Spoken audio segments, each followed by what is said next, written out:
Hello, everyone. Thank you for your patience. I know we're a minute after, just so everyone knows I was doing the kid handoff to my husband. So appreciate the grace here. Working parents know how it is. So again, just thank you again for your patience. So good afternoon. At this time, I would like to call to order the January 15th, 2026 regular board meeting of North County Transit San Diego Railroad. Before we begin, members of the public who may be viewing the meeting on the district's YouTube page, please note that in order to make a public comment during the meeting, you must connect to the meeting using the Zoom link provided on the agenda. In addition, you must also register by sending an email containing your name or phone number and the agenda item on which you wish to speak at clerk@nctd.org. And I will now look to Sahil Rodriguez, clerk of our board, to take a verbal roll call for attendance. Thank you, Madam Chair. Board Chair Patel. Patel. Here. Vice Chair Sinella. Here. Board Member Martinez. Here. Board Member O'Hara. Present. Board Member Garcia. Present. Board Member Joyce. Present. Board Member Desmond. Here. Board Member Jewel. Present? Sorry. Board Member Edson. I knew what you meant. My apologies. Board Member Contreras. Present. Board Member Lee. This completes the roll call with Board Member Lee absent.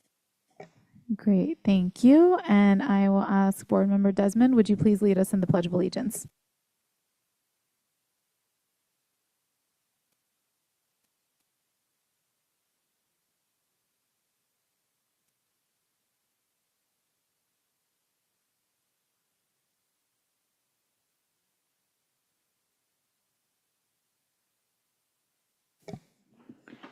Thank you.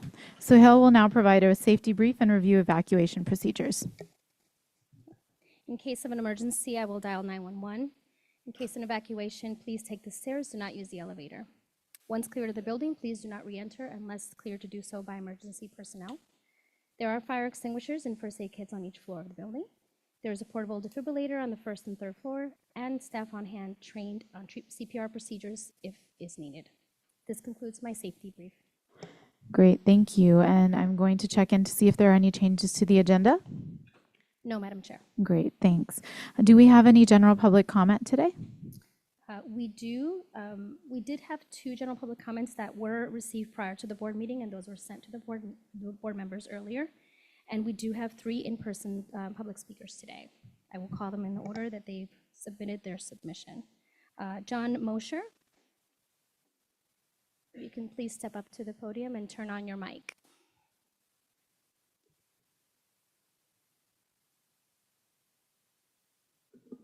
You have 3 minutes. Hello, board members. My name is John Mosier from San Marcos, California, with San Marcos Residents Association, Mobile Home Residents Association, and also Golden State Manufactured Homeowners League. I brought a flyer today that we've handed out. Actually, it's a copy of a letter from the mayor of Sunnyvale. It has to do with what happened when SB 79 was passed last year and allowed the development around transit stops. In that, mobile home parks were not explicitly protected the way the wording was. So we've gone back and asked that somebody help us out. And this bill actually covers that. It makes sure that mobile home parks that are close enough to the transit centers that could fall under a redevelopment are protected, and we maintain that affordable housing for ourselves for now and in the future. My understanding is that it's gone through a couple of Senate hearings at this point, and I think it cleared a committee Tuesday at a 7-0 vote. So it looks like it's going good, and I think they have to finish by January 31st to get it to go through. So I'm bringing that to all of you as city leaders. I mentioned it at our city council meeting on Tuesday night, and I'll be sending this to everybody on our city council. So I appreciate your support. I was able to send it to a few of you because I have some of your contact information, and the rest, I've got a way of forwarding it. I'll track you down from the website. And I sent it to Adrian in your office, Jim. So she's got it from your side. The other thing I ran into was I got a notice from our sheriff's department today that there's a lot more senior fraud happening right now, aggressive. So they sent me a notice and some flyers to share with all the mobile home parks and our seniors. So I've started doing that in my city, and I was able to send something to Joe and Karina for them. That's the other thing I want to share with you guys. That's why I'm asking. If you guys have business cards today, I'd love to get it from you. If you don't, I'll find you so I can get that to you ASAP. But apparently right now it's really overboard, and seniors are really being taken advantage of. Thank you. Thank you.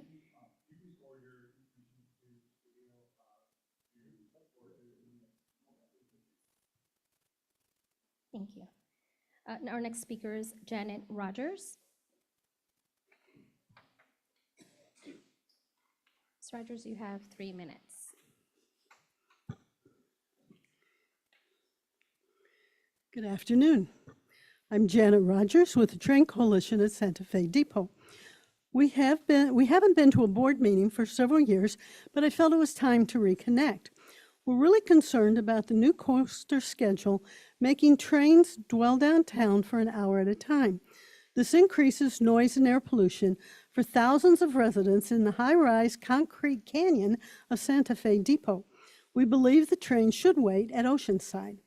Years ago, NCTD made an agreement that the coaster would wait at the MTS rail yard when the schedule kept the trains downtown for more than 1 hour.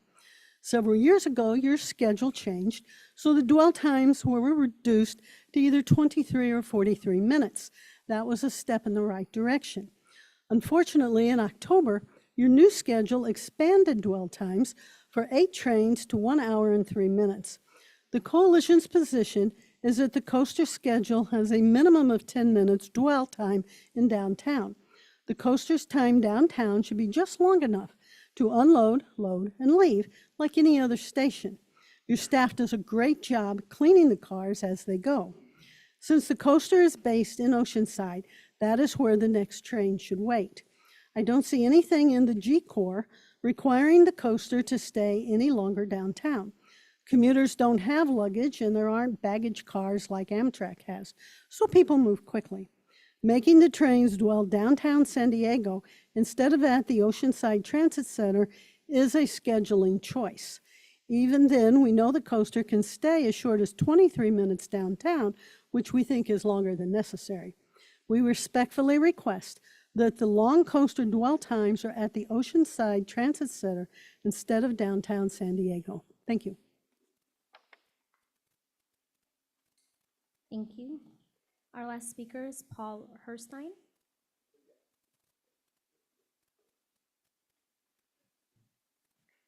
You have 3 minutes. Thank you. I'm Paul Herstein, also with the Train Coalition, and like Janet, a resident of the one of the buildings downtown. I want to thank the members of the board for providing transit for us. That's certainly a very valuable service. I strongly agree with Janet and with my other neighbors that it is both unnecessary and injurious to us to have the trains waiting, idling, spitting out pollution, and threatening our health by dwelling unnecessarily downtown. It really is a major issue. You might not think so. We do. Another safety issue of even perhaps even greater temporal importance is the lighting at the depot, which is minimal at best at night. But about 2 months ago, we had a period of over 10 days, I think about 12 days, when most of the lights at the train station, involving, of course, the coaster tracks, Amtrak, but not the trolley, were unilluminated. Most of the lights, the overhead lights, were out. Nobody from NCTD seemed to notice that. I called not once or twice, but 3 times, and finally managed to induce someone to come and install new lights. So we had a serious safety issue. There were blind areas. As you know, the tracks are somewhat depressed below the platforms at that point. There could easily have been a serious or life-threatening injury. So I would urge you to be certain that you carry out your responsibility to see to it that the lights are always available and lit at night. Thank you very much. Thank you. We have no more public comment. And let the record show that Board Alternate Coleman arrived at 2:07. Okay, thank you. And before we proceed, I have a couple of quick protocol items to share. First, I will ask board members to please hold your comments and questions until after each agenda item has been presented. When the time comes for board member questions or comments, please raise your hand and wait until you are called upon to speak. Please turn on and speak into your microphone when it is your turn to speak. This will ensure that your comments are heard for those listening to the meeting online. And when it is time to vote, Suhail will call a verbal vote. So the first item is the approval of the minutes. Do I have a motion to approve the minutes for the regular board meeting of December 18th, 2025? Motion by to approve. Edson. Second by Edson. Okay, so motion by O'Hara, seconded by Edson. Suhail, can we please call the vote? Yes. All in favor say aye. Aye. Any opposed? Any abstain? On the motion of Board Member O'Hara, seconded by Board Member Edson, to approve the minutes of the regular board meeting held on December 18, 2025, motion passes. Great, thank you. There are 15 items on the consent agenda for action today. Suhail, have any members of the public registered to speak on consent or requested that any items be pulled? No, Madam Chair. Okay, so at this time, we're ending the public registration to speak on consent items. Do any board members wish to pull items from consent? Board Member Contreras? I don't wish to pull a board item, but I don't know if I just missed it. Usually we have a, what's it called? The TOPR, the performance, and I didn't see that in here. Are we going to be receiving that? Yeah, we're actually, two things are going on with the topper right now. Topper, there we go. We're sort of making a few changes to it. The one thing that I did mention in an email to the board was our Sprinter APCs stopped reporting information back to mothership, and so we had to go onto the Sprinter vehicles themselves and pull the data manually, and so our department is working through those to make sure the numbers are correct for the 2025 year. So once we have those done, we'll send a special report to the board that has all the updated numbers on it, and we're making a few changes to Topper, but it'll resurrect itself in a different format, just based on feedback we received from information the board might want to see from some of the committees, some things they don't. It kind of builds into the information we want public on the website, so it'll kind of mirror what that looks like. Okay, and when that comes for, is there an anticipated timeline for that to come? This is like a critical document for me to see. Yeah, we're finalizing the numbers now. Once we get the numbers squared away, we will send our normal topper to the board that has an updated. And then shortly after that, we'll have sort of the annual recap of where we are in ridership and each mode specifically broken down like we usually do for the meetings. Okay, and it'll go back to, like, from the last time that we got it to, so like kind of retroactive? Yeah, it'll be a Okay, okay, fantastic. Well, with that, I'll go ahead and move approval of the consent calendar. Second by Edson. All right, so motion by Contreras, seconded by Edson. If we can please call a verbal vote. All in favor say aye. Aye. Any opposed? Any abstain? On the motion of Board Member Contreras, seconded by Board Member Edson, to approve consent items 1 through 15, motion passes. Great, thank you. The next item on our agenda is other business to ask the board to consider approval of the calendar year 2026 discretionary grant strategy. Mary Dover, our Chief of Staff, and Tyler Mosher, oh my gosh, I do this every time, Tyler Mosher, Grants Coordinator, will present this item. Mary and Tyler, you have our attention. Thank you, Chair, members of the board. As you're aware, every year NCTD asks the board to adopt a discretionary grant strategy, and that really guides NCTD's efforts, sets project priorities, and allows staff to seek state, federal, and local grant funds. So for the calendar year 2025, back in February, the board adopted the calendar year 2025 discretionary grant strategy, and through that we had some success in grant funding requests. The biggest request that we were approved for was $16.8 million from the federal government for a bus replacement project. We will use that money to replace end-of-life CNG buses at our east and west yard. We got that from the Federal Transit Administration Low or No Emission Grant Program, which was great. We also have a few grants that are pending. Occasionally, we will make a request in a calendar year, and then it'll bleed into the next calendar year. So we are waiting on a few requests for congressionally directed spending and community project funding, which are earmarks at the Senate and the House level. The Sprinter Improvement Project would further the infrastructure improvements that are necessary to support new Sprinter vehicles. When we purchase them and get them on site, we have to make improvements to our platforms, some track improvements, and improvements to the Sprinter operations facility in Escondido. So this will further that design work to get us to a position where we can seek funding for the construction of those improvements. We're also waiting on a $600,000 request to modernize the PTC on the San Diego subdivision, the Coaster Corridor. And we're also waiting on $250,000 in bus stop improvements that'll be made. That's from Congressman Scott Peters, so those bus stop improvements will generally occur in San Marcos and Escondido. We're also waiting on a few Caltrans planning grants at the state level. One is for a bus stop assessment. NCTD has approximately 1,600 bus stops throughout our network. So it's really important that we get a better view of what is currently at each of those bus stops, what type of amenities would make sense for us to put there. It'll look at ridership, it'll look at community considerations, heat, climate considerations to see what's the most appropriate amenity at each of the bus stops, which will be critically important when we go back and seek more funding for the construction of those bus stop improvements. We're also waiting on a grant for Buena Creek grade separation, and CTD currently has an MOU with the County of San Diego to explore opportunities at the Buena Creek station for housing TOD and the like. So in order for us to do that, we have to grade separate the area because of the constraints to the operation.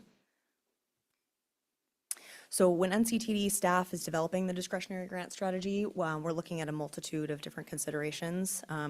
Top of mind is what we included in the last discretionary grant strategy. If we were successful in any of those projects, there's no need for us to seek more funding for them, so we'll pull them out of this calendar year. But we also want to look at what the local and stakeholder support for a particular project is. If a project that we'd like to advance has freight considerations, we want to make sure that BNSF is supportive. We want to make sure that the city in which we're making the improvement is supportive of the project, and Sandag support, MTS support, our other project partners as well.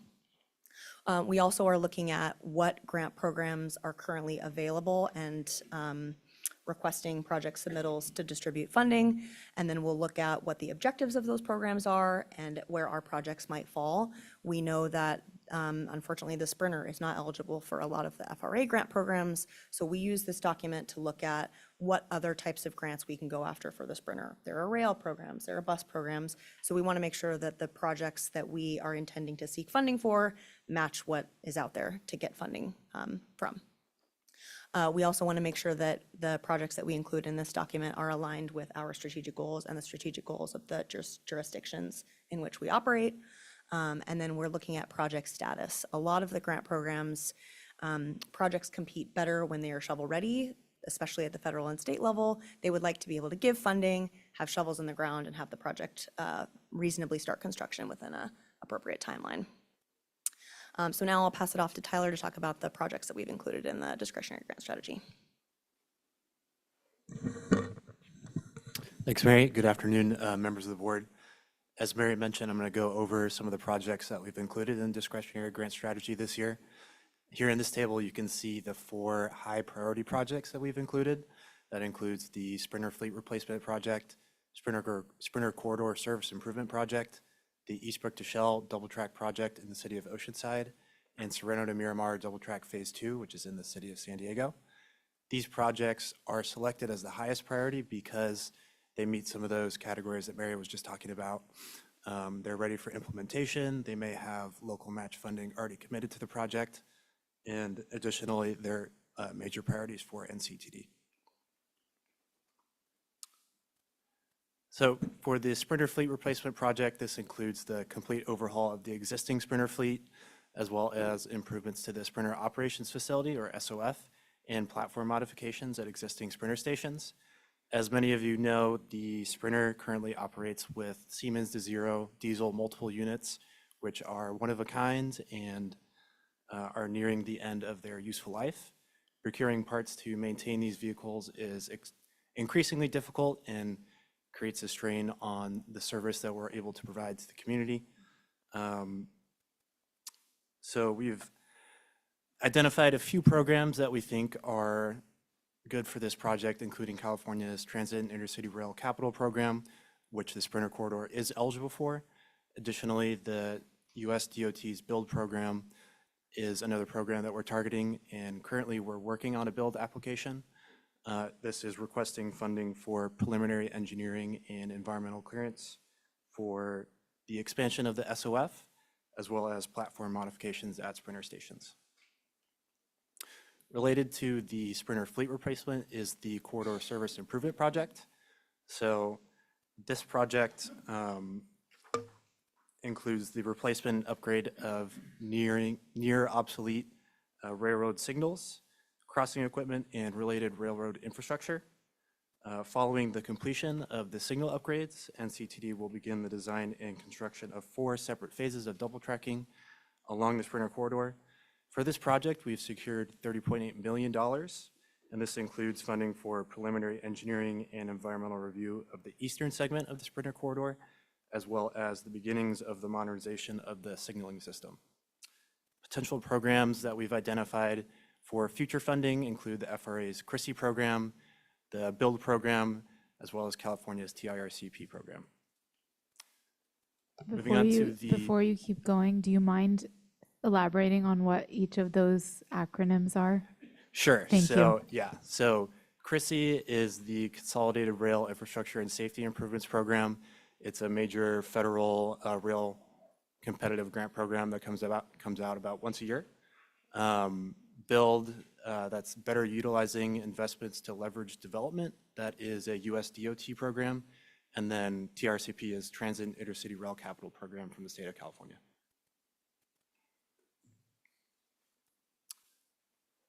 So moving on to some of our coaster projects, this is the Eastbrook to Shell double track project in the city of Oceanside. This project consists of the replacement of the San Luis Rey River Bridge, as well as 0.6 miles of new double track railroad in the city of Oceanside. Additionally, another portion of this project that's a little bit smaller are pedestrian access improvements to the San Luis Rey bike path or pedestrian path. This project is located north of the Oceanside Transit Center, so Coaster Revenue Service does not operate along this section of the railroad. However, Amtrak, Metrolink, BNSF freight trains all use this bridge, and additionally, Coaster trains use this bridge to get to and from the Stewart Mesa Coaster Maintenance Facility. In partnership with Sandag, we've secured $54.2 million for Eastbrook to Shell. There's an approximately $80 million unfunded need for the construction of the project. Currently, we are working with Sandag on an application to the Federal State Partnership for Intercity Passenger Rail, or FSP program. So that we're finalizing that application right now. Project awards are anticipated later this year. Some other programs that we've identified for the construction of this project include the Trade Corridor Enhancement Program, or TCEP. That's from the state of California, as well as TIRCP, which is also a California program. The last of the 4 highest priority projects included in the discretionary grants strategy is the Serrano de Mirabar Double Track Phase 2 project. This project includes 1.9 miles of new double track. It also includes some slope stabilization improvements, including reinforcement, grading, drainage, utility, and fencing. Currently, Coaster, Amtrak, BNSF, we all have to slow down significantly when we're passing through this section of the railroad. You may have heard on New Year's Day there was a mudslide event in this area, and once this project is constructed and built out, events like that will be reduced. In partnership with Sandag, we've secured $30.4 million for this project. potential programs that we've identified that we might want to pursue include TSEP, it's California program, TIRCP, as well as FSP, and that's Federal State Partnership.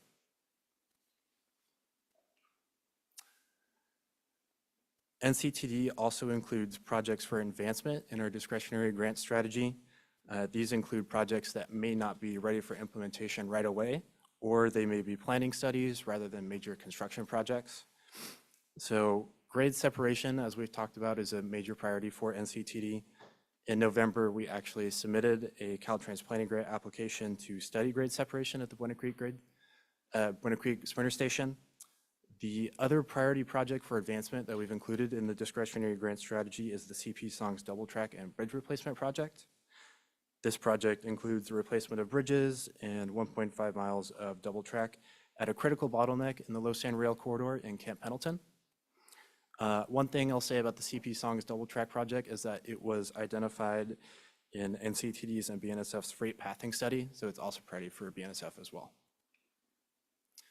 And so staff recommends that the NCTD Board of Directors approve and authorize staff to implement the proposed calendar year 2026 discretionary grant strategy. And with that, Mary and I are available for questions. Thank you. So Hill, do we have any public comments today? We do not. All right. At this time, public registration to speak on this item will end. Are there any board member questions or comments regarding this agenda item? Okay, I'll go down the line. Yeah. First of all, thank you so much for all the hard work that goes into this. I do have a question about the Buena Creek grade separation. You know, I remember going down to the county in my council capacity advocating for the Buena Creek grade separation. But how many attempts have we had to try and secure funding for the Buena Creek grade separation? We have had a few. We submitted a Caltrans planning grant last year. Grant programs are, sometimes we get actionable feedback from the agency that we have made the request from, and in this case we did. Occasionally there are some political considerations or other things that tie into why some entities receive funding and why some projects receive funding, which is why it's very important that we receive board member, and all of your city jurisdictions have been wonderful in getting letters of support for some projects. So we had another go at the grant program this go around, incorporating some of the feedback that we got from Caltrans and massaging the application a little bit to see if it would be a little bit more successful. We also submitted a community project funding request to Congressman Issa this year that was not selected by the THUD committee. So it's been 3. Yeah, and that's been some time that we're trying to get funding for this. So one of the reasons that I want to bring this up is that the Buena Creek grade separation is critically important. However, there at this time is not a lot of like TOD around there or other things. You have to kind of take the bus to get to the business park in Vista, which is about 2 to 3 miles away. I really want the board to consider how much longer we want to keep the Buena Creek grade separation as one of our priorities, because the Vista Village grade separation, I believe, is further along than the Buena Creek separation, as we received funding from Congressman Mike Levin to do initial planning studies. It's already gone through workshops. It's already been selected. You know, sometimes it's a little crazy to continue trying to get funding for one of these, and already having attempted 3 times to receive funding and not having any. You know, at the Vista Village Station, there are 2 parcels that NCTD has for TOD. There's a lot of density around there. There's more density going on. And I think, you know, it's also in a critical emergency first responder corridor that it continues to suffer from the gate downtime. And I'm a huge proponent for public transit, and I want us to get to 15-minute headways, but it is severely impacting the response times in my city and the circulation of all forms, all modes of transportation, including our own NCTD Breeze fleet, which gets stuck there. And I've been stuck for 10 minutes, which just throws off on the 303. It's the very beginning and it throws off the entire route. So I really think, and we've had fatalities at this, at Vista Village, right? So I really think that we need to assess whether or not we want to continue to prioritize Buena Creek grade separation, which I agree is totally important. It's also, I think, probably potentially even more expensive because it's such a long, you need to grade separate it for a much longer length potentially than Vista. I don't know because we don't have those planning studies, so it makes it really difficult to assess. So I do want to just flag this for the board, and I think that we should start, if we're not successful again with Buena Creek, I really think we should move forward with focusing on Vista Village because we're already ahead. And I know that, you know, all my colleagues on city council, we really want to see this happen. So I'm sure we will have support. And then under that, I was just curious. So that's all I had for our project advancement priorities. I really want to advocate for Vista Village to be prioritized the next time around, if not today. And the second thing is just a question. The platform modifications for the Sprinter are housed under the Sprinter fleet replacement. Does that mean, you know, that we're going to try and attempt to, so do we need to get the fleet first and then are we going to modify the platforms? Because they're really skinny right now because of the boutique locomotive that we have, right? So I'm just kind of curious, is like the cart before the horse or the horse before the cart, or how that works? They're very closely tied together. I would say for us to, like, if you've ever been down there at night, for us to be able to run freight through there, we have to lift the platform in certain places. Right now where the drop down is for the doors, we do that from our OCC location at night where we lift them all up so freight can make it through. Any FRA compliant vehicle is going to require us to sort of push that back a little bit.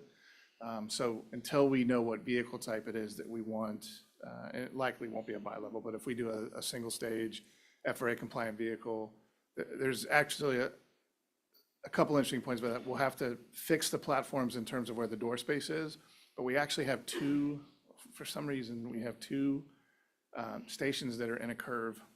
And if we change the vehicles, we can't do that. So we either have to shut those stations down or relocate them to another area. One is in right here in Oceanside in the turn coming up to OTC, and another one I think is down close to Melrose somewhere. But those two are tied together in the sense that we have to know what vehicle fleet type we're going to go with, and then we can make the modifications to the platforms. Part of the reason they're a little bit tied together is we do have one manufacturer of rail vehicles that have said we can try to get them as close to the current spacing where the doors are now, so the potential might be limited for some of the platform reconstruction, but it just depends on the vehicle type. Okay. So it sounds like you're talking about the Coast Highway stop.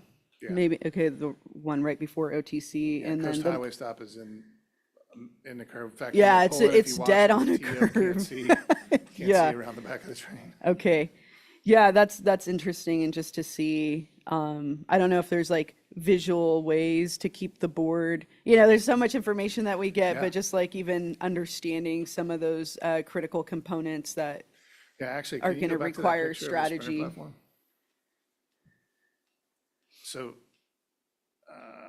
there it is. So where these yellow dropouts are, yeah, underneath those yellow dropouts, there's essentially a ramp that's automated that goes up and down so that freight can run through there during the evening. So when we go to an FRA compliant vehicle, what we're really focused on at the stations is those locations may need to move along the platform and they may need to be pulled back just because the vehicle's a little smaller than some other ones. The vehicles we purchased may have rollout ramps, so that may help us a little bit in this scenario. It just depends on if we buy a standard type vehicle that everyone else in the US is using that is consistent. If it is, we're probably going to have to move those spaces a little bit, and definitely those platform dropouts are going to have to get pulled and reworked. And then we'll have to figure out what to do with the other two stations. But okay. And so are we leaning towards, you know, a less boutique style and more, you know, just FRA compliant? yeah, I think for me, long range for the agency, I mean, really for the region, our connectivity to 15 with the Yeah. FRA compliant rail vehicle, I think is critical importance. Right now, we're not able to share space more than we would like to with our partners at BNSF because we have to run in temporal separation from 5 a.m. until 9:30 at night, and then they run until 4:30 in the morning. We could have a better flow through like we have now on the San Diego sub, between here and the border, if we had an FRA compliant vehicle. There's a lot of other pieces that go into that. Right now, this line has very limited positive train control. Yeah. Signalization, it's only in certain parts. Our signal housing and a lot of the infrastructure along the line itself, all the way out to the back end of the yard beyond our sprinter operations facility, is obsolete, is in need of repair. So we're kind of looking at it in two different ways.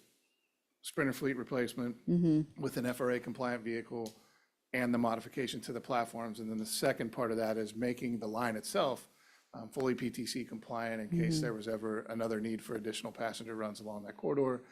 Which the there ability for is us to run- at this Yeah. time currently. I mean, it's terrible that you get to OTC and you can't take the Sprinter. If you get here at 9 o'clock, you're kind of SOL.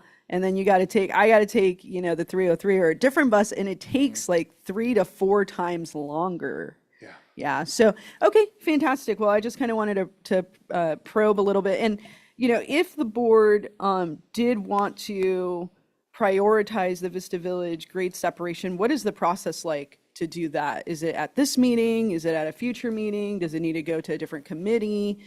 Can you outline what that process would be? Yeah, so we do, I'll just preface, the reason why we don't include a lot of projects of the same type is because they typically compete for the same Right. grant program. So if the board says, we want to prioritize Buena Creek and Vista Village, we kind of need to know what the board's top priority is. For most of the grade separation programs, we will go for that project. However, we can keep both of those priorities in mind. If there is an instance where unincorporated county is eligible and the cities aren't, we can kind of look at the different considerations to make a decision. But I think this would be the forum where we would be looking to the board to see what is the priority in terms of grade separation.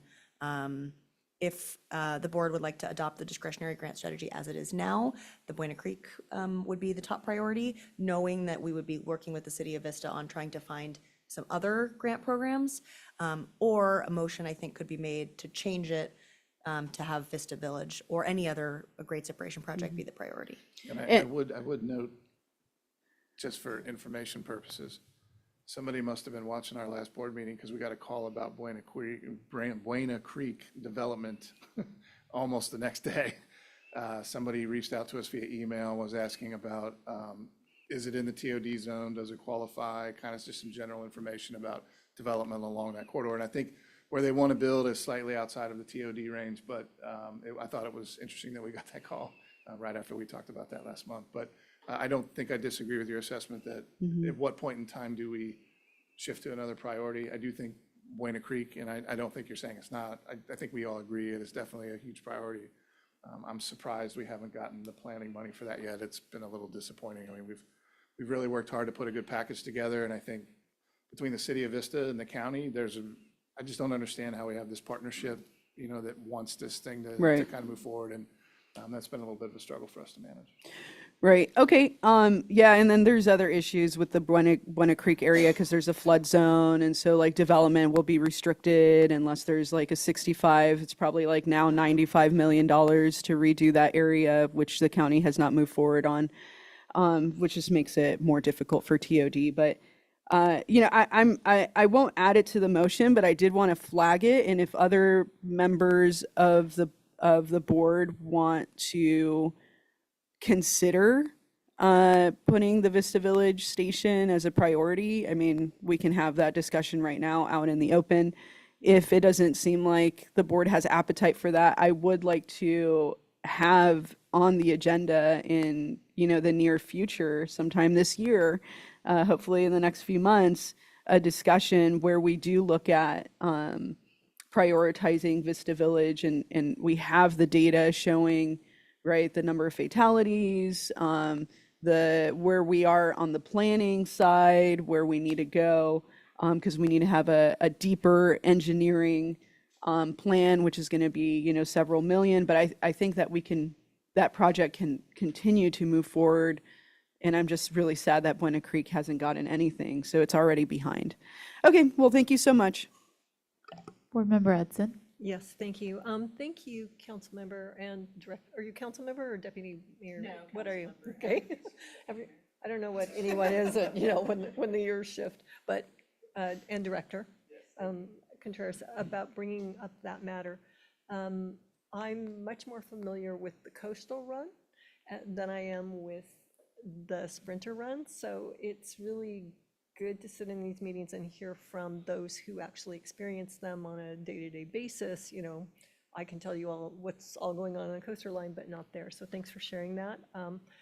And even before you made the plea, I was going to suggest that perhaps we consider approving the discretionary grants strategy with the exception of Buena Creek and asking staff to come back with maybe an agenda item that compares the two so that we can make a decision.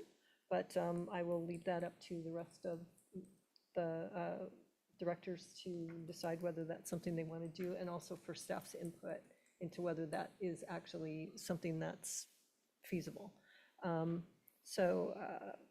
Interestingly enough, I want to sit on that side of you. So when I was reading this, page 4 talks about the high priority project for submittal. I looked at Sprinter fleet replacement and Sprinter corridor service improvement projects and immediately wrote, aren't these two inextricably linked? Because I had the same questions. What comes first, the chicken or the egg here? If we get the money for one, can we do that? Because don't we need part of the money for the other one in order to make it work? So I think it's kind of complicated with with those two being so linked. Hopefully we'll get the money for both and it'll flow really well. Then I had a question, so that was a comment. I had a question on page 6 on the Sprinter Corridor Service Improvement Project.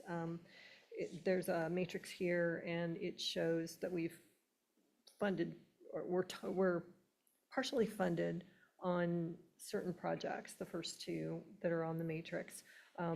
And so my question is, will the current partial funding make our applications more competitive for additional grant funding in other words, can we leverage that funding to get ahead? Maybe you can answer that, but, and also what stages or phases are considered shovel ready? I saw Eastbrook to Shell is shovel ready, and I saw Sorrento to Miramar is almost shovel ready. Are any of the others that are listed shovel ready, near shovel ready, or just kind of hanging in the wind until we get more money? Yeah, so Tyler explained a little bit. The local match funding or any funding on the project does make a project more competitive. I think most funding agencies see that funds have already been committed. Nobody wants to be the first dollar in, but they're happy to fully fund the project. So in the case of the Sprinter Corridor Improvement Project, we do have some money to advance preliminary engineering and design of the double tracking, but we also have money for signals. And so both of those will help us get both of those two pieces of the project pushed forward. Shovel ready is really anything that's 90% designed. A lot of the funding agencies will give you that last little bit to make those final design considerations, knowing that you'll feasibly start construction pretty soon thereafter. The Eastbrook to Shell project has state and federal money on it already and is completely designed. So that's why it's still one of our top priorities. It's a very old bridge. We've made some improvements to it, but we really need this project to get it over the finish line. Sorrento to Miramar, I believe, is about 90% designed. And so in partnership with Sandag, we're trying to look for ways to get that last little bit of design and get there is some, I believe, local money that Sandag has used to further some of the design that we can use as leverage to get federal and state money assigned to the project. Thank you. Well, as someone who has set both at Eastbrook and Shell and the Miramar curve, couldn't happen soon enough. Thanks. Thank you. Sure, Well, I Board wasn't Member going to talk, Desmond. but I think I need to defend Buena Creek here. So Yeah, I'm okay with as presented in the by staff report here. And I appreciate, Councilmember Contreras' comments on this. But one of the first things when I got elected to this office was I sat down with Vista Fire Department, and they said it's taken 90 minutes to get through the 90 minutes, more than 90 seconds, I'm sorry, to get through the stoplights and things like that in this Buena Creek area, and it is really hindering their response times in that area. I hear complaints from in the unincorporated areas how long the lines are, whenever a Sprinter train comes in. And so I really think this, I'm not ready to throw it out yet to another project.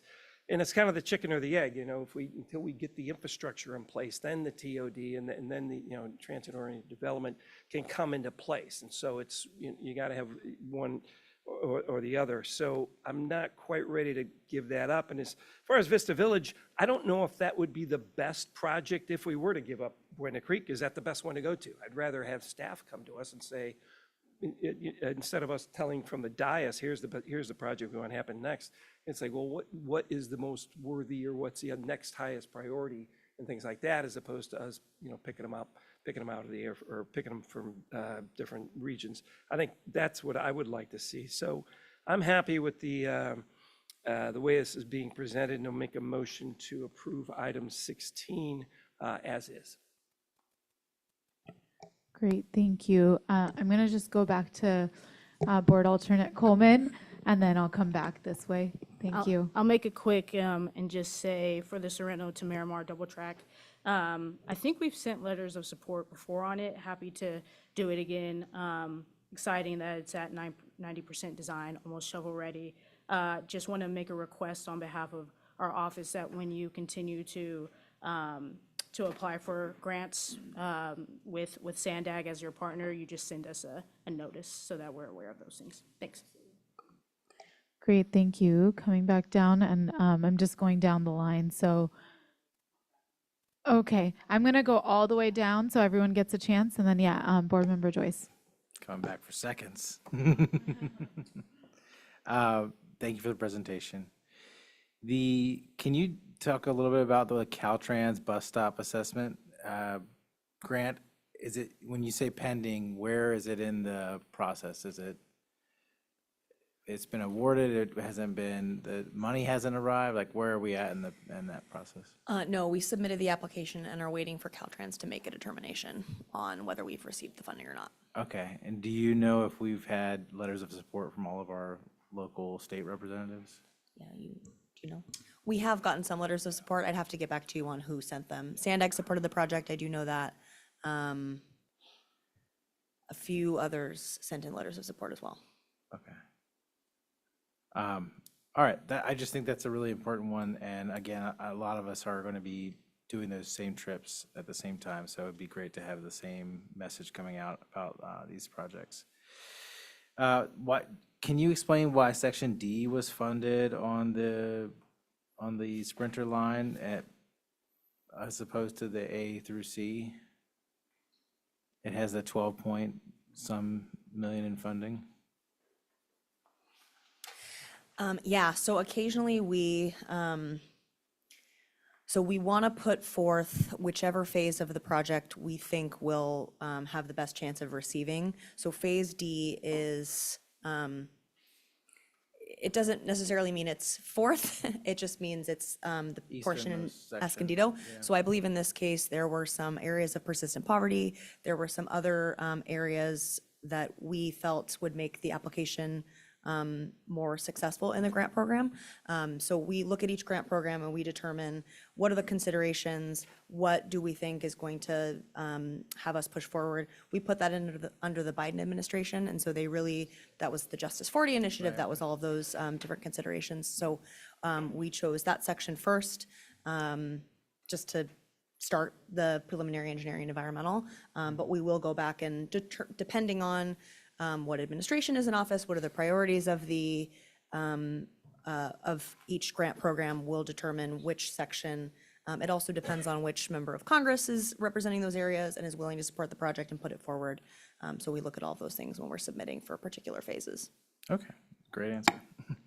Uh, The Eastbrook to Shell double track project is great. That I'm so glad that it's as close as it is. Could you send us visuals and descriptions of the improvements that are not related, so the pet improvements or other improvements that are going to be for the community around it? Yes, definitely. And then just talking about the double tracks, I think I've been talking a lot with our staff about it, and I would hesitate to think that there is a intersection that is as bad as College and Oceanside Boulevard. Nordall's worse? All right, we'll have a bad intersection off.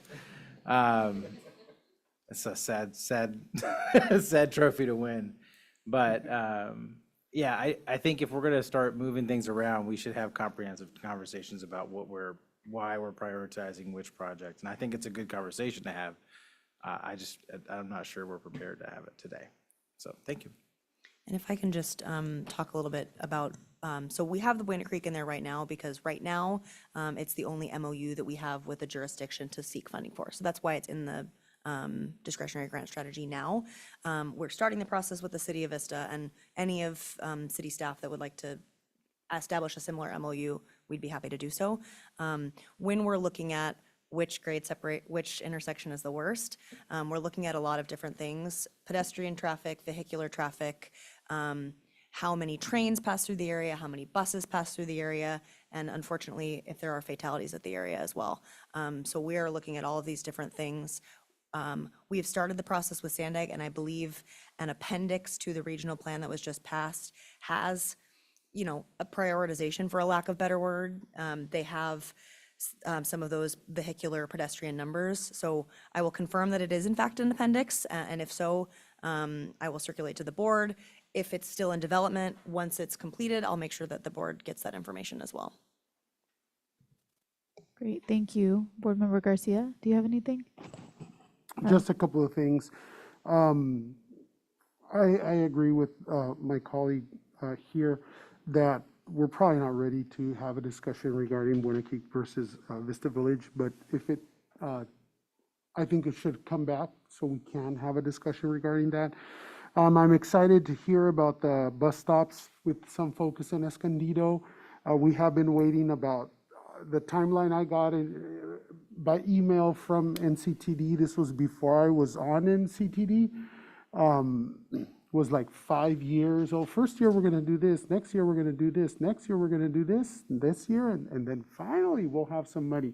So it seems like we're in the we have some money phase now. So I'm really excited to see some of these things come to fruition. So anyway, thank you. All right, Board Member O'Hara. Just a couple of questions before I get to what seems to be the predominant question on here.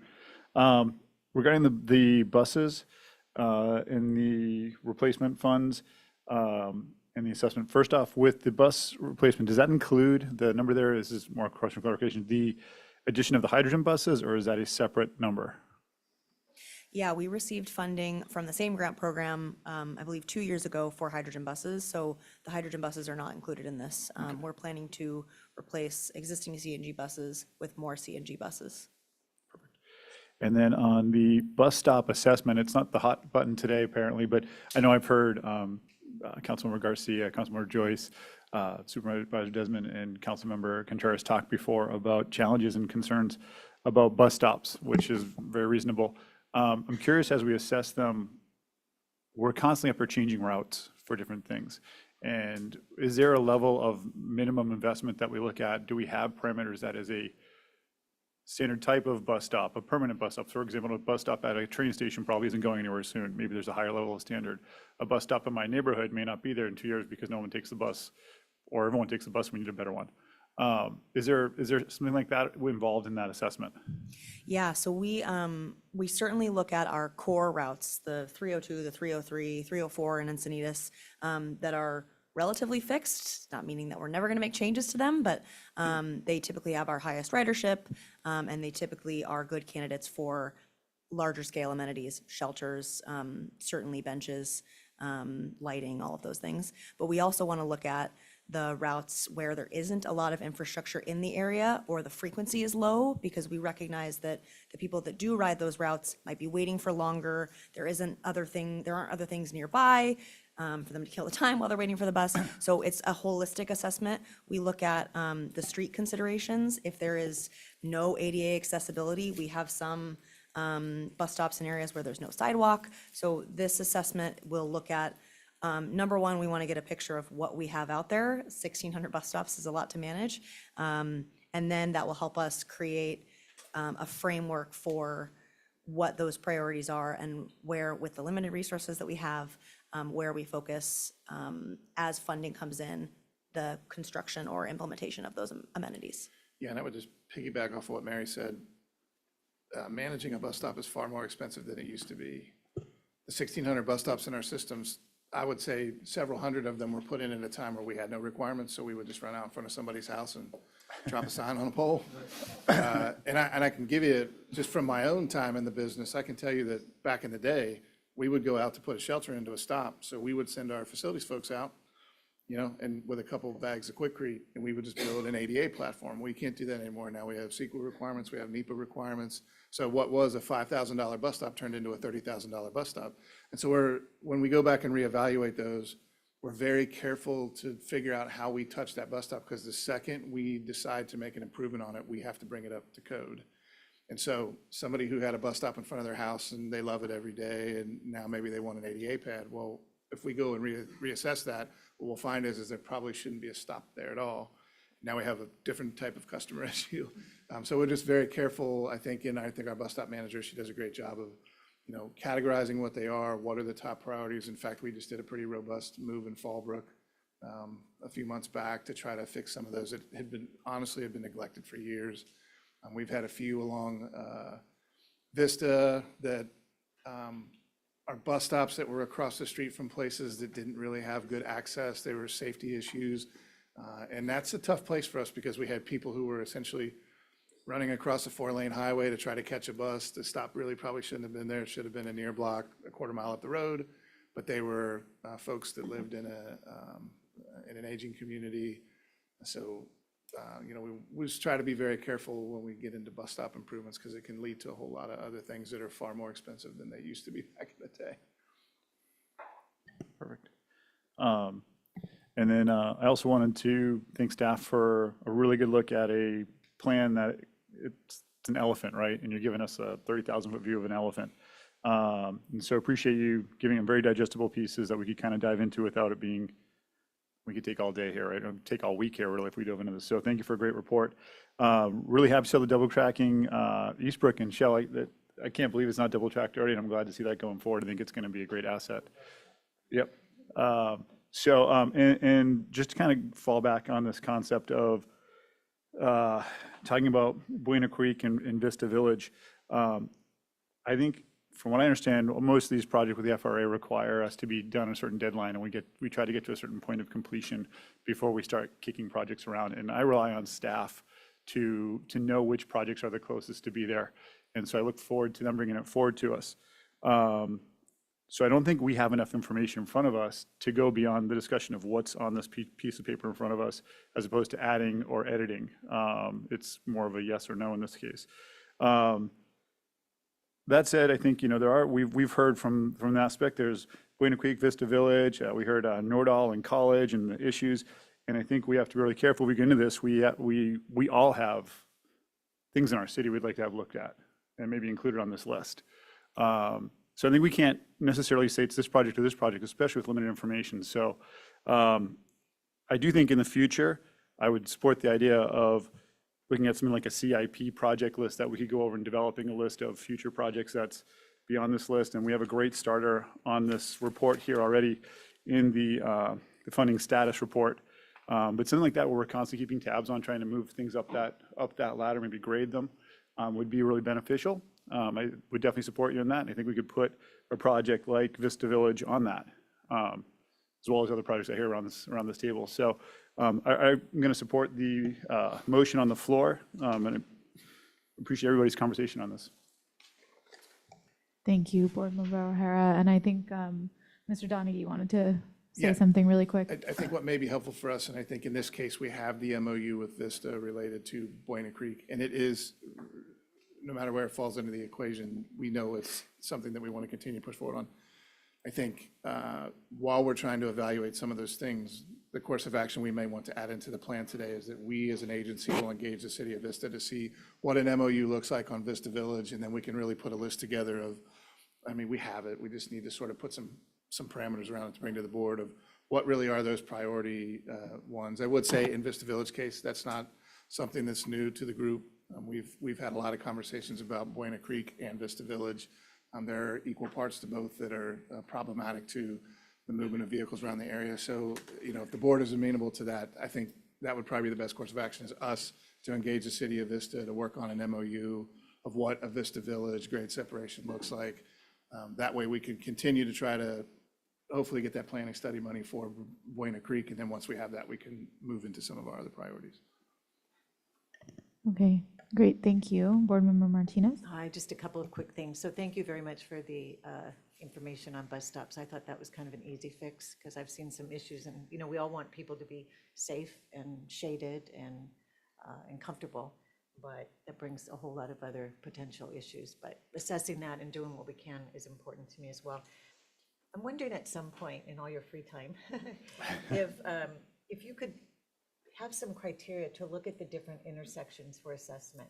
I mean, I can think of several intersections more in my area that traffic gets really backed up, and it's annoying to the people in the vehicles, but my main concern is emergency access, both for fire or medical. So at some point, looking at the top 10 issues that you know of or we share with you, and coming up with a criteria of different things that could prioritize the next 5 or 10 years out of trying to get some funds to make those intersections more safe. Yeah, absolutely. Yeah, thanks. Thank you. Vice Chair Sanella. Yeah, I'll keep it short. I definitely agree with the last 4 or 5 of my fellow colleagues, so I won't repeat everything they said, but it does sound like there's overwhelming consensus to have this come back with regards to the grade separation and take a deeper dive into them and maybe come up with some sort of strategic plan as to over the next 10 years, you know, what's the approach and what's the priorities, and then I would like, as a board member, to kind of better understand. You know, I just learned about this MOU between the cities and the district, like a little bit more about the process and how can we, as board members and in our other roles as council members or supervisors, you know, kind of help push that along or help, you know, the grant process or whatever that might look like. I mentioned, you know, kind of half jokingly about Nordall, but it's pretty well known, you know, between the stoplights and the Highway 78 kind of runs right parallel with it. And then the added urgency with that one is you have all the emergency ambulances going to Palomar Hospital from the 78. So I would imagine that Nordall would probably be pretty high up there on that priority list once you develop that. So with that, I'll second the motion if there. Okay, it's already been seconded. Okay, great. Then I'm supportive of the motion on the floor. And I appreciate the conversation, appreciate the presentation. Thank you. It's that Costco we keep going to. And Costco, got Costco gas. There's a lot going on over there. Great. I have a couple of questions, and then we can take the motions. Or actually, I think I needed to go back. Yes. Okay. So the first question I had was with the current budget considerations, not specifically for this agency, but just looking at the state and federal government, and then also the political environment that we're in. What are we predicting in terms of the likelihood in getting some of these funds? I think that's and I know we are always conservative in thinking of what we're actually going to get, but I just want to be realistic on, you know, what we're going to achieve and then what that looks like in terms of priorities for next year and forward. So I'd love to hear about that. Yeah, I would say in full disclosure that that's going to be maybe not problematic is the word, but challenging. Thank you. Thank you. My legal team said challenging. And I'll give you a couple pieces that are kind of shifting around in the DC sphere. And when I was there a few months back, one of the conversations that was happening was should we take money set aside for transportation projects that are in discretionary grant funding and move them to formula funding? Because what we're finding is that locally, public transit agencies, and we're not immune to this either, are struggling to generate local dollars to pay for some operating and maintenance or some capital improvements. And so what the federal government would prefer to do is flip the formula a little bit, where historically it was 60-40-ish. 60 of it went to formula funding, 40 of it went to discretionary funding. When the discretionary pot became bigger over the past 8 to 10 years, they flipped it. It was 70% discretionary and 30% formula, and they would prefer to flip that back to 65-35, which is 65% formula and 35% discretionary. So what that does is that it immediately shrinks the pot for potential projects that are out there. But what it does is it filters more static money into the transit agency. Us, as an agency, we're probably somewhere in the middle to which one helps us more. If I'm a large agency, like LA Metro, San Diego MTS, BART, it's better for me to have that money in formula funding, because I already get a specific chunk off of that. It's already in the Federal Register that large agencies that qualify for certain areas that have X ridership statistics and population numbers already get 35 to 40% of that money right off the top, and then the rest is distributed to the rest of the transit agencies in the nation. Small systems are available for rural. So where it becomes a little bit problematic is we're going to have to lean into more, where does this touch defense? Where does this touch energy? And be a little more thoughtful about how we're trying to ask for grants. Because that public money, I think, is for transit. I think that discretionary pot is going to decrease a little bit. Even if the number increases, the number available for discretionary grants is going to be less. Now, the agency will see that in incremental pieces in the formula funding, but they haven't necessarily made that decision yet. That's part of the agenda that's happening right now. I was refreshed to see that the president's budget did have an increase in transit funding, but what you're starting to see congressionally is a move away from that. You're starting to, I know currently one of the ideas that's being thrown out there on a continuance funding bill is to put transportation with defense, to continue the transportation funding. It's not necessarily uncommon with the ties between HUD and some of the other groups that are sort of all mashed together in that group, but where that becomes potentially problematic is it will likely decrease the transportation budget available. Or it will make it, or they will make it where you can move transportation money to defense, or defense transportation to transportation, which will never happen.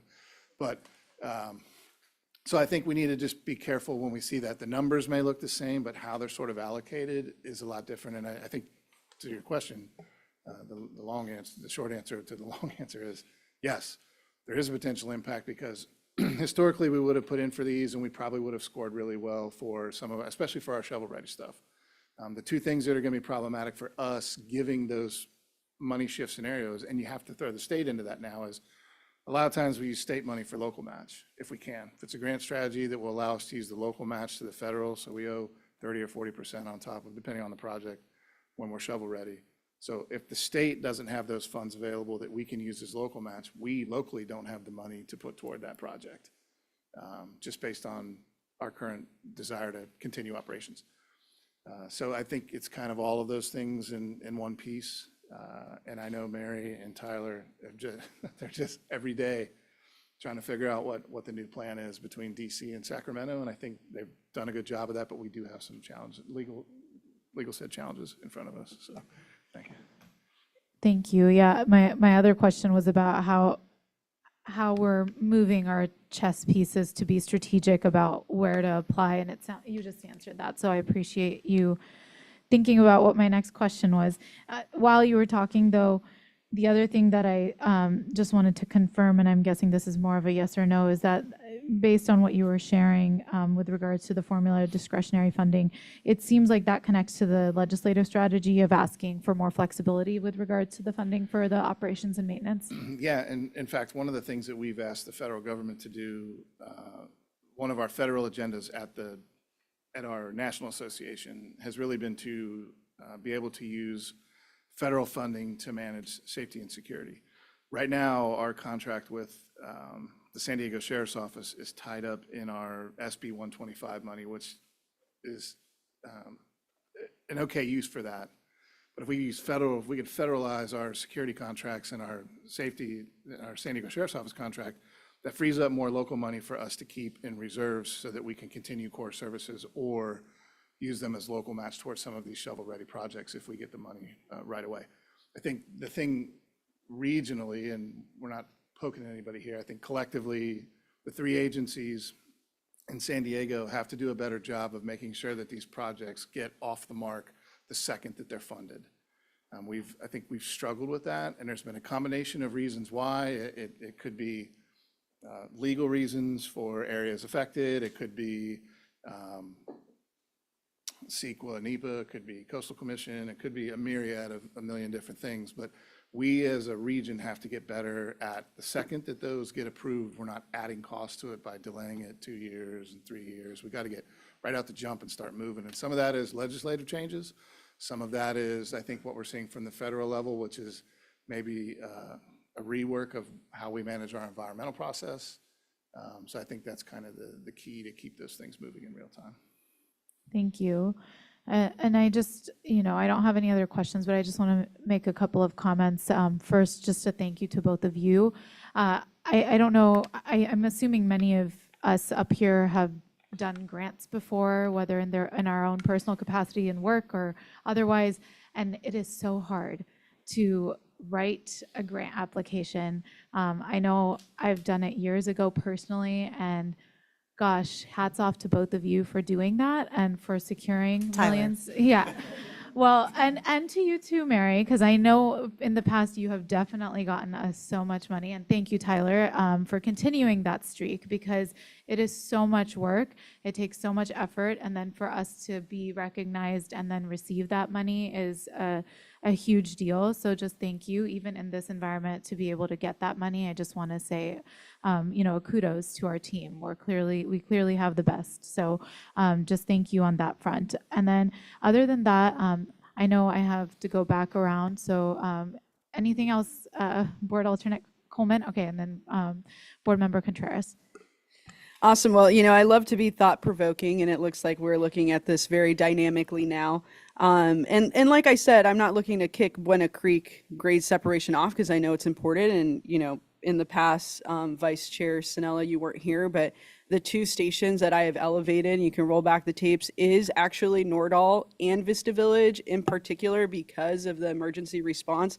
I ride the Sprinter a lot. I see what happens, but also at Vista Village, we do have our Vista Transit station, right? And so you have a lot of buses there that get stuck, either trying to get back into the station or trying to leave. And we do have the number one ridership is the 303 by a lot. I think it was like 17% or something higher than any other bus. So we have to keep that into consideration. We don't want to throw those things off. What I'm looking for is, it sounded like, Sean, you had some suggestions that we could even move forward. I didn't hear it in the original motion, so I will ask for a friendly amendment from the motion maker. If we could add to the motion that that NCTD will work with the City of Vista to move forward on an MOU.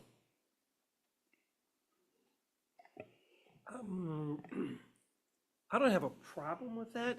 Does that really need to be part of the motion, or can't you just do that on your own? Well, and to answer your question, this is something that I have been having a lot of conversations between my city and NCTD, but it is really necessary for the board to give NCTD certain direction. And I think if the direction is amendable to you, seeing as how Vista is also a place that you represent in District 5, I think that it would be great to add it to the motion. For them to enter into an MOU? For us to discuss and NCTD to discuss an MOU with the City of Vista. I think that's what you were saying, right? Well, maybe there's a little. Without an amendment, I think our goal would be we know Vista Village has been a priority. We've been working a lot on the station. That's been our main conversation right now. But to add to the list, how do we get to a solution at Vista Village for grade separation? And then I think once we get to a point where I think we may have an MOU, we bring it back to the board to see if we want to add it to the Yeah, list. I think we hear you. Okay. We also, I think, are going to have an agendized discussion. Again, we hear from the board, it seems Okay. like an agendized discussion on Yes. grade separations Yeah. as a whole. Might not be February, maybe it's March or April, but, because we'll want to, number one, confirm with Sandag if they've come up with that. So there are some considerations, but I think we can certainly, I've received staff direction to advance the MOU with the Vista and then agendize a Okay, discussion. fantastic. Yeah. I think I also heard from the other end of the board here, other cities might also be interested in Yeah. MOUs. I like to reclaim my time because it's actually my time right now. But so So the answer is no. okay, yeah, that's fine. People will hear you loud and clear. So I look forward to this item coming back because we do really need to look at how we're going to prioritize. And I think if we go 4-0 on Buena Creek, something's got to change. So that's it. Thank you. Thank you. Anybody else have any other comments or questions? Okay, and for clarity, it sounds like this conversation will come back to us. You don't need a formal direction in the form of a motion right now. Okay, I just want to make sure that it's on the record that we're going to come back. Yes, Okay, we will. great, perfect. I see Board Member Joyce. Just very briefly, so when this comes back, we're going to be talking about potential criteria for identifying other grade separation projects. Because I heard density brought up as a potential thing, proximity to emergency services. I just want to make sure I'm clear about what I expect to come back when we have this conversation the next time. I think what we were thinking would be brought back is the list of grade separation, potential grade separation projects that are out there, how we deem them in the priority cycle, and then have a conversation with the board about whether they agree with that strategy or they would like to see other strategies built into that. The list identified by Sandag is what you're talking about. We'll use that as a We'll framework. use that as a yeah. framework, but There are some projects that are more advanced than others. Yeah. Vista is one of them. We also, a couple years ago, you'll remember, I think maybe you're the only member that was on the Rail Safety and Community Enhancement Committee. It was an ad hoc committee where we had some of these discussions. A key piece of when we're looking at grade separations, it's NCTD infrastructure, but it's also city infrastructure. So how we've been operating so far is if a city is an equal partner with us, that's how we're kind of advancing. That's how we got money for Vista Transit Center. That's why we have Buena Creek as one of our priorities. So we'll bring back Sandag's list and their criteria. If anything that I've heard from the board today is not on that list, we'll take a look. Emergency response, I'm sure it is, but in case it's not, we'll add that to the list. And then to Sean's point, if the board would like to place weight on vehicular traffic or pedestrian access or those types of things in determining the priority, we can have that conversation. But we'll come with a staff recommendation on what the priority is based on existing criteria. Okay, great. I was also on the receipt committee. I remember that one. I was like, hey. No, it was Sharon and Kelly, I think, so I was. Yeah, Sharon and Kelly also, yeah. Perfect. Anybody else? All right, great. So we have a motion and a second. I don't remember who the second was. Garcia. Okay, great, thank you. Can we read So the motion back just to make sure? it was just, so both Jims. All right, great. So Board Member Desmond and Board Member O'Hara, that was the motion and the second. And it was the staff recommendation. Correct. All right, we can go ahead and call for the vote.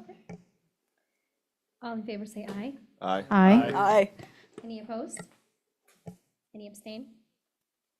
On the motion of Board Member Desmond, seconded by Board Member O'Hara, to approve the calendar year 2026 discretionary grant strategy, motion passes. Great, thank you. Thank you both. All right, the last item on the agenda is a presentation to review the financial audit results for fiscal year 2025. Yoon Park Lynch, our Chief Financial Officer, and Connolly Sukasiam, partner with Eide Bailey, will present this item. Yoon and Connolly, you have our attention.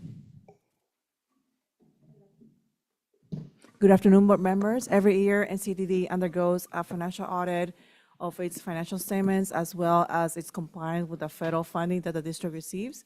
Ms. Kinali Sokezem, partner at Audit Bailey, will be making the formal presentation on the results of the audit.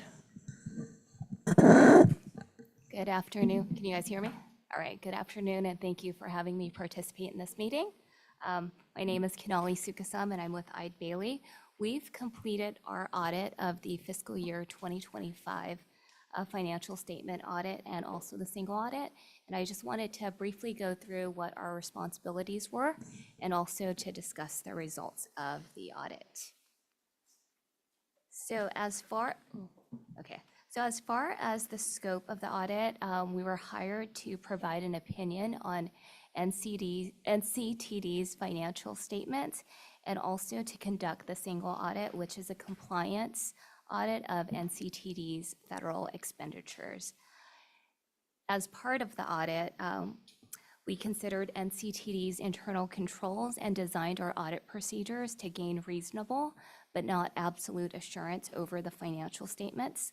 We also performed tests of compliance with laws, regulations, contracts, those that could have a material impact to the financial statements. In addition, we also reviewed the required supplementary information section of the ACFR to ensure that the information presented in those sections were consistent with the information presented in the financial statements. As far as the results, we've issued an unmodified opinion on the financial statements of NCTD, which is the highest level of assurance over the financial statements. As far as the GAGIS report, we've identified that there were no material weaknesses or significant deficiencies identified in internal controls for the fiscal year ending 2025. As far as the next components, we've complied with all ethical legal requirements regarding independence. The summary of significant accounting policies, that's where we draw attention to note 1, identifies the significant accounting policies used by NCTD. We noted that there was one new accounting pronouncement that was issued and implemented by NCTD in fiscal year 2025, and that's GASB Statement 101 dealing with compensated absences. We noted that the implementation of this accounting standard did not have a material impact to NCTD's financial statements.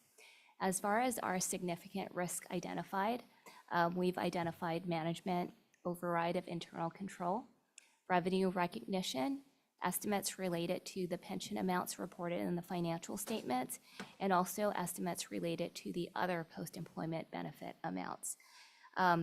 We've performed our testing over these estimates and over the significant risk identified, and we found no management bias.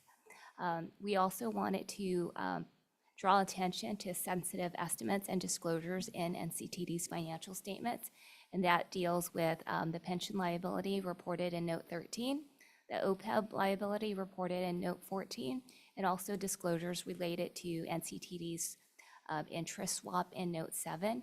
One of the reasons why these are considered sensitive estimates is if you look at Note 13 and 14 to the financial statements, there is a sensitivity analysis that's displayed, which shows, if there's a 1% increase or 1% decrease in the discount rate used in the net pension liability or OPEB liability calculation, that could have a material impact to NCTD's financial statements.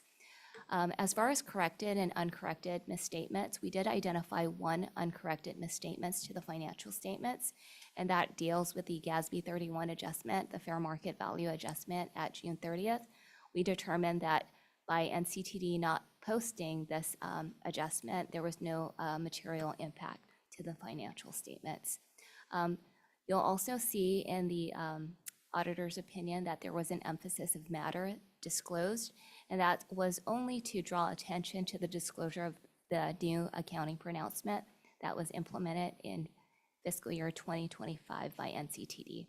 As far as significant difficulties, I'm happy to report that we had no significant difficulties. We actually never have any difficulties when dealing with Yoon and her team. So I'm happy to report that. We had no difficulties, and we also had no disagreements with management during the course of the audit. And with that, that concludes the presentation and also the results of the audit. If there are any questions, I'd be happy to take any that deal with audit.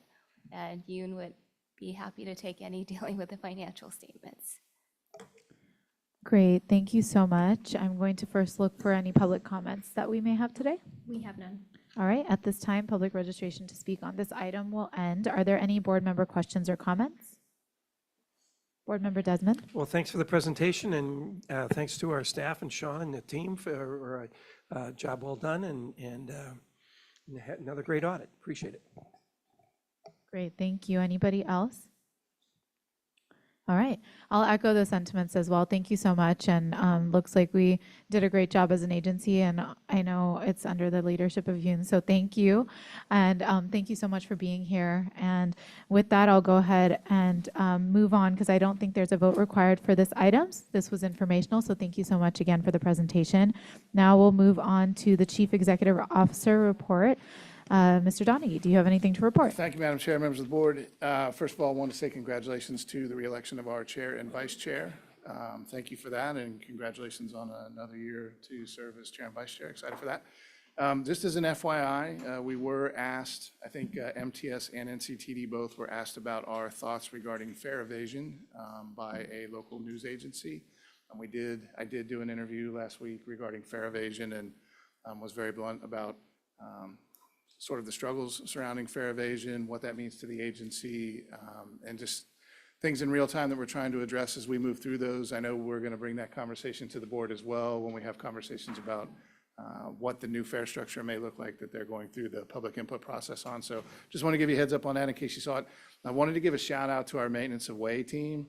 On New Year's Day, we had a mudslide in Miramar, and I went out there and I really appreciate those guys. They make me feel like I know what I'm doing out there.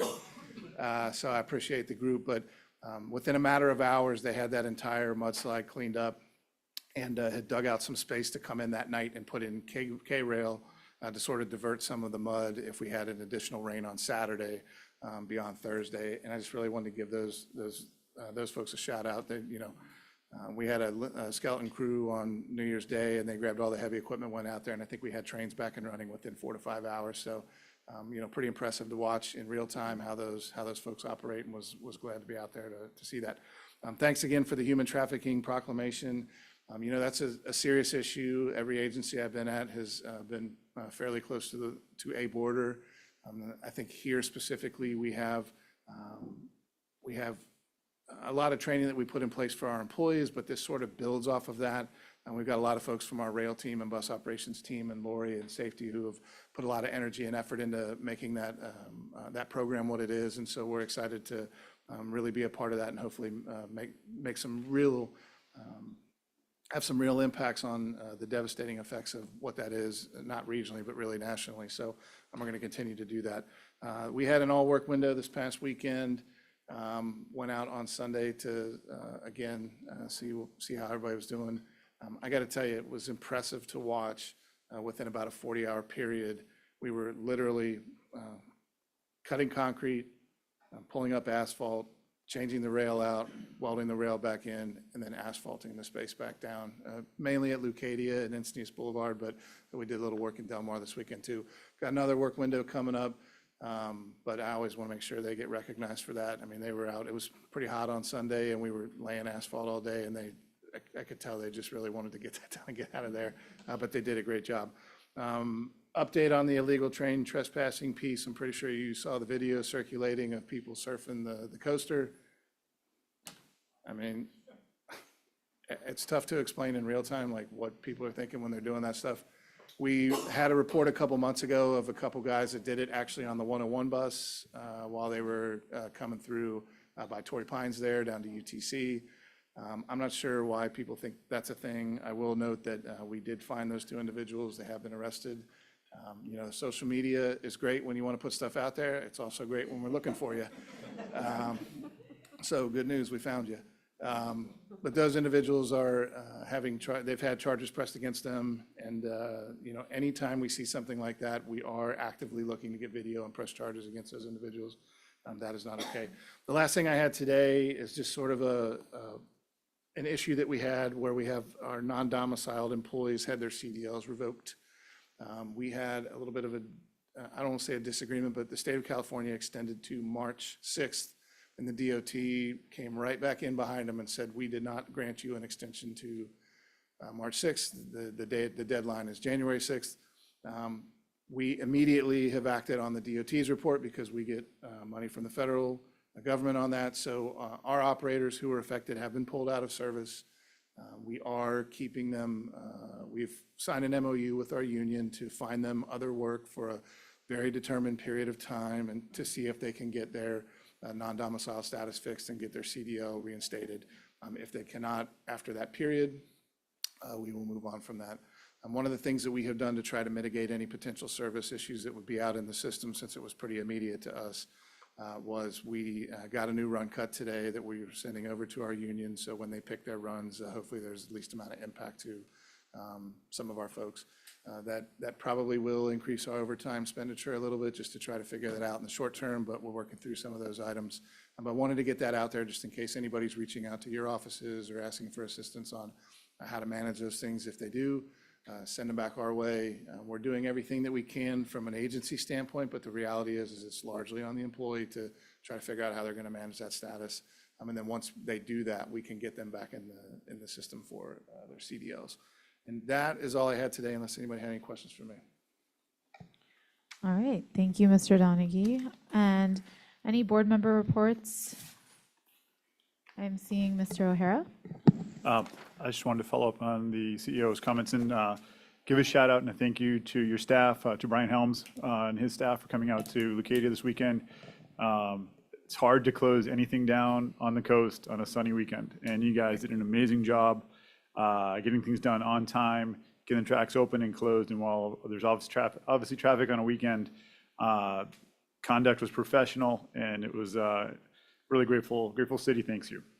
The surfers did okay. They made it across the hot blacktop. The dogs were what we were really concerned about, so we worked out a way to get the dogs across the track, and it worked out okay. Other duties as assigned, I believe that's what that's called.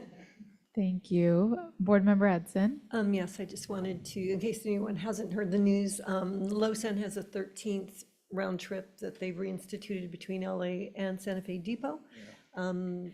As we know, the bread and butter of LoSAN, of the Pacific Surfliner, is actually the traffic between LA and San Diego, which is primarily tourism. Great, thank you. Anyone else before I make my comments? Okay, I'm not seeing any. Great. First off, just wanted to thank everyone for the vote of confidence again, and looking forward to serving you all this year as chair. If you have anything, just a reminder, I'm always available to chat, so feel free to get in touch, and I'd love to be able to do that. Wanted to also just echo the sentiments with regards to the human trafficking proclamation. I worked in that space for quite some time with the Family Justice Centers, and just wanted to mention that it's so important for us, and I'm so glad that our agency takes it seriously and that we're training our employees. So thank you. Just wanted to say that. And then with regards to this weekend, I know it's going to go out there, but the Carlsbad Marathon's happening. It's in our city, so I'm excited about that. We will have road closures. I'm just saying that. So if you need to take public transit, that's a great way to get out there. I'll be out there running, so hopefully I'll see folks out there. And other than that, I think we just have to check in about our remaining public comments. We have none. Okay, great. So I will go ahead and say that at this time, public registration to speak on remaining public communications will end. The next scheduled meetings are Performance, Administration, and Finance Committee meeting Thursday, February 12th at 11 a.m. and then the regular board meeting Thursday, February 19th at 2 p.m. And we are adjourned at 3:35.